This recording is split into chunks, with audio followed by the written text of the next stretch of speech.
नमस्कार।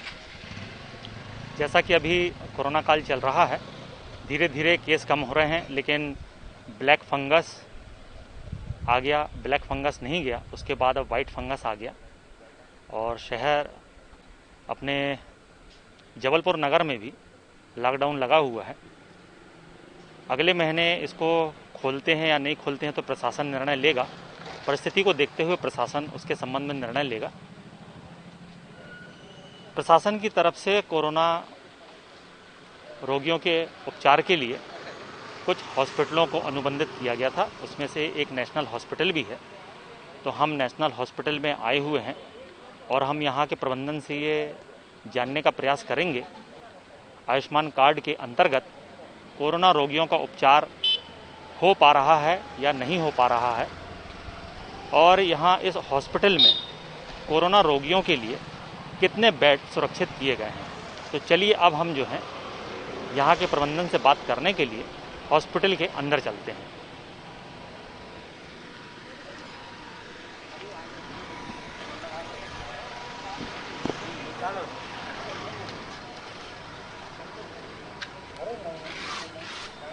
तो अब हम जो है हॉस्पिटल के अंदर में आ गए हैं। हमारे साथ में मुकेश मिश्रा जी हैं। यहाँ पे कोविड का पूरा मैनेजमेंट यही देखते हैं। हम मुकेश मिश्रा जी से ये जानने का प्रयास करते हैं कि मध्य प्रदेश शासन की तरफ से जबलपुर के बहुत से हॉस्पिटल्स को आयुष्मान कार्ड के अंतर्गत निःशुल्क उपचार के लिए पंजीबद्ध किया गया है, तो उसमें नेशनल हॉस्पिटल का भी नाम है। तो सर आप बताइए कि आपके यहाँ कोरोना पेशेंटों का अभी उपचार हो रहा है क्या आयुष्मान कार्ड के अंतर्गत? जी सर, मैं आपको बहुत धन्यवाद दूंगा। हमारे अभी आयुष्मान के 3 पेशेंट हमने भर्ती किए थे। इसमें से 2 पेशेंट यहाँ से स्वास्थ्य लाभ लेके यहाँ से डिस्चार्ज हो गए हैं।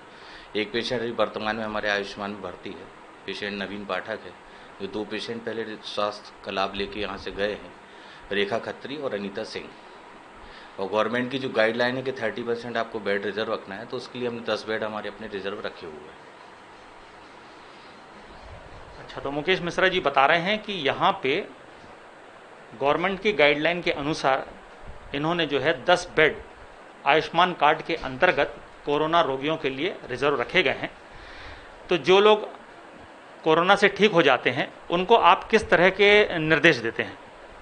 जो गवर्नमेंट की गाइडलाइन आई हुई है, एक फीडबैक फॉर्म गवर्नमेंट द्वारा हमें इशू किया गया है, जिसमें ये जानकारी दी गई है कि यदि पेशेंट आपके आयुष्मान का भर्ती होने के लिए आता है तो सबसे पहले पेशेंट कैजुअल्टी जाता है, उसके बाद उसकी एडमिशन की प्रोसेस होती है। एडमिशन की प्रोसेस के दौरान जो गवर्नमेंट द्वारा हमें फॉर्म दिया गया है, जिसमें दिशा निर्देश दिए गए हैं कि आता है तो आपको यह पूछना है कि आप आयुष्मान कार्ड धारक हैं या आप पात्र हैं। यदि वो पात्र है तो वो पूरा उसको पढ़ाया जाता है और उसमें हम इनिशियल सिग्नेचर लेते हैं। सपोज कीजिए कि किसी का आयुष्मान कार्ड नहीं है और वो कोरोना पीड़ित है, तो ऐसे समय में फिर क्या करते हैं? सबसे पहले यदि पेशेंट आता तो उससे तो जानकारी ये ली जाती थी कि आप आयुष्मान के पात्र हैं या नहीं हैं।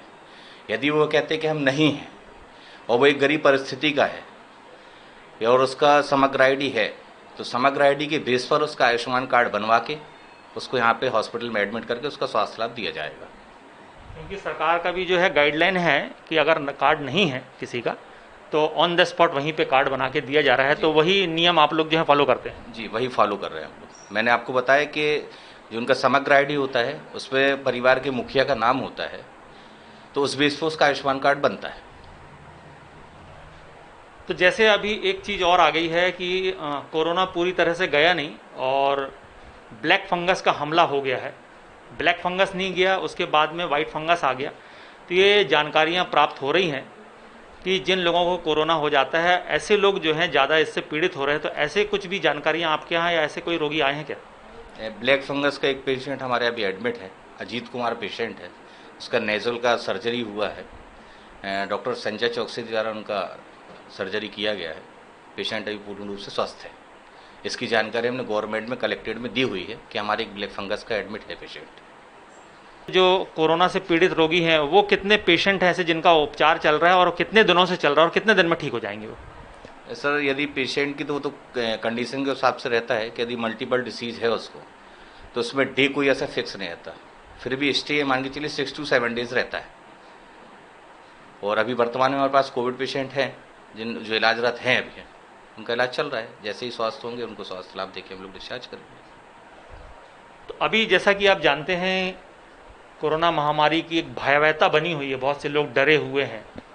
ऐसे समय में आप जो यहाँ मैनेजमेंट देख रहे हैं, आप भी परिस्थितियों को देखते रहते हैं। तो ऐसे समय में जो जन सामान्य लोग हैं, जो घरों में रहते हैं, ऐसे लोगों को आपके अनुभव से जो अभी तक आपने देखा है, उसके लिए आप क्या संदेश देना चाहेंगे? सर, अभी तक मैंने जो देखा है टोटल कोरोना पेशेंटों में, एक मेंटली व्यक्ति यदि प्रिपेयर रहता है तो कोविड उसके ऊपर कभी हावी नहीं हो सकता।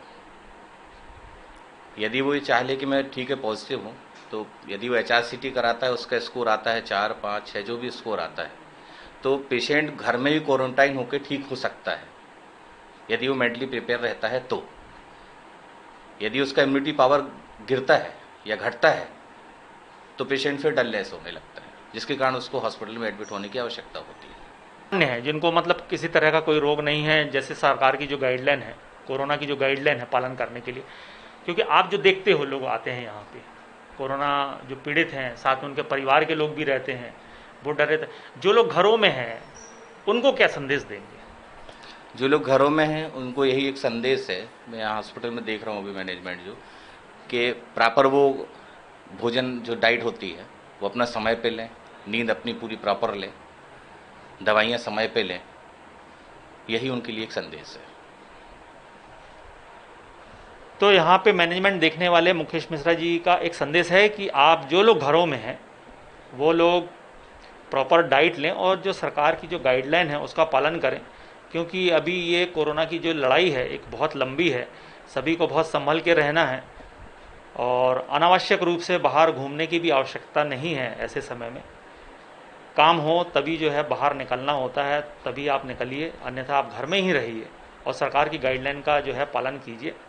तो मुकेश मिश्रा जी, हम जो है आपका बहुत बहुत धन्यवाद देते हैं कि आपने हमें अपना समय दिया और एक बहुत अच्छी जानकारी दी। जी, तो मिश्रा जी जो हैं एक संदेश और देना चाहते हैं। तो सभी लोगों से एक निवेदन है कि गवर्नमेंट ने ये जो निकाला हुआ है स्लोगन कि 2 गज की दूरी और मास्क है जरूरी, सोशल डिस्टेंसिंग का आप पालन करें, मास्क लगाकर निकलें आप घर से यदि निकलते हैं, सैनिटाइजर आप अपने जेब पर रखें और सैनिटाइज करें, 2 गज की दूरी, मास्क है जरूरी। ठीक है, थैंक यू। बहुत बहुत धन्यवाद मुकेश मिश्रा जी। तो इन्होंने एक बहुत अच्छा संदेश दिया है कि सरकार ने जो एक गाइडलाइन जारी की है, 2 गज की दूरी, मास्क है ज़रूरी, इसका पालन करिए।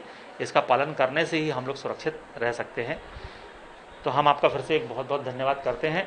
और यहाँ पे एक ही संदेश है कि सरकार की गाइडलाइन का सभी लोग को स्वयं अपनी ही इच्छा से जो है उसका पालन करना है, क्योंकि जैसे बहुत सारे शहरों से, जैसे हमारे जबलपुर नगर में भी इतना तो नहीं हुआ, पुलिस को भी सख्ती करनी पड़ती है जब लोग नहीं मानते हैं, फिर लोग जो हैं उनको रोष हो जाता है ऐसे लोगों से। तो स्वयं की इच्छा से ही, क्योंकि सबका जीवन अमूल्य है, अपने जीवन का ध्यान रखते हुए, अपने जीवन को बचाने के लिए, अपने परिवार के लोगों को बचाने के लिए अपनी इच्छा से इन नियमों का पालन करना है, तभी जो है हम सुरक्षित रह पाएंगे और अपनों को सुरक्षित रख पाएंगे। कैमरामैन कपिल यादव के साथ मैं Venkateshwar Rao, VKR news, national hospital, Jabalpur.